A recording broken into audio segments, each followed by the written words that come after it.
All right, class, welcome. Today, we're diving into an incredible story, one that's 200 years old, but is suddenly making headlines. We're going to explore a really intense chapter in the history of Manipur, a story of invasion, exile, and ultimately reclamation. So let's break down exactly what happened, and more importantly, why it still matters so much today. Okay, first things first, you need to know this name because it's at the heart of our entire story. Chahi Tairet Huntakpa. It's the Manipuri term, and it literally translates to the 7 years devastation. I mean, that name alone tells you just how dark this period was, and it's what we're about to explore together. So, here's our game plan for today. We're going to start with why this history is being retold right now. Then, we'll journey back in time to the devastation itself. We'll look at the kingdom's exile, the critical alliance that changed everything, the fight to reclaim the kingdom, and then we'll wrap it all up by connecting it to why this history is so important today.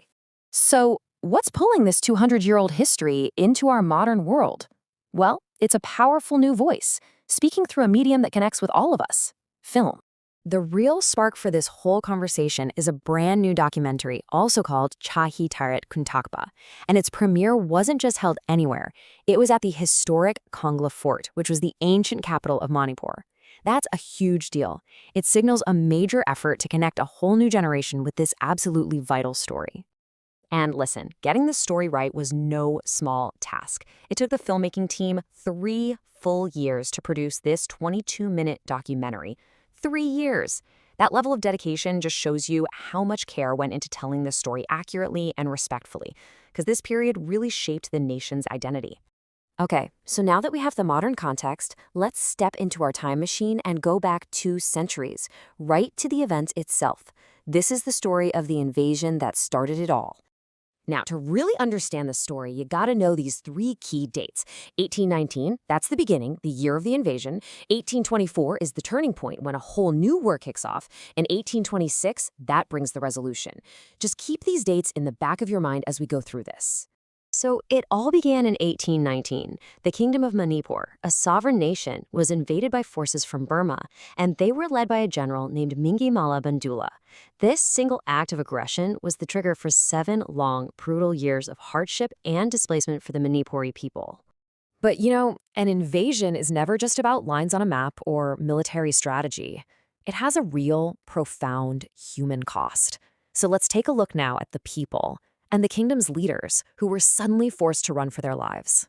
I mean, just look at this slide. The contrast is so stark, it's like night and day.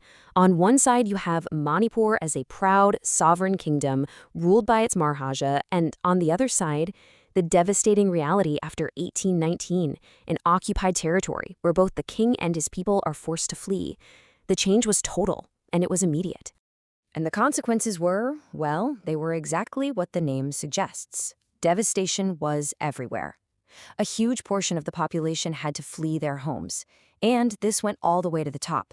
The Maharaja himself, Marjit Singh, had to escape and take refuge in neighboring Cachar. Now, in the midst of all this darkness, a new development on the world stage suddenly provided a glimmer of hope. A much larger regional conflict was about to create a totally unexpected opportunity for Manipur. That opportunity showed up in 1824. When the First Anglo-Burmese War broke out, suddenly Burma's attention was divided. Now they were facing a powerful new enemy, the British. This completely changed the game, and for Manipur, it opened a critical door. And seizing this moment was a Manipuri prince named Gambhir Singh. He formed a strategic alliance with the British. You know the saying, the enemy of my enemy is my friend? That's basically what happened here. Their goal was simple and clear: drive the Burmese invaders out of Manipur. And this partnership, it would be the key to liberation. Okay, so all the pieces are now on the board. We have a devastating occupation and a powerful new alliance ready to fight back. So now let's look at the exact steps they took on the path to freedom. The road to freedom really followed 4 clear steps. First, Gambhir Singh makes that crucial alliance. Second, this new joint force successfully pushes the Burmese army out of Manipur. Third, a formal treaty is signed to end the larger war. And fourth, as a result of all this, Gambhir Singh is restored to the throne as the king of a free Manipur, a perfect comeback story. The final chapter was written with the Treaty of Yandaba in 1826. This official document didn't just end the big Anglo-Burmese War. For our story, it did something even more critical. It formally recognized the sovereignty of Manipur, officially, finally, bringing the 7 years devastation to a close. And that brings us full circle. We started with a modern documentary, traveled back 200 years, and now we're back in the present. But why is it so important for us to really get this story today?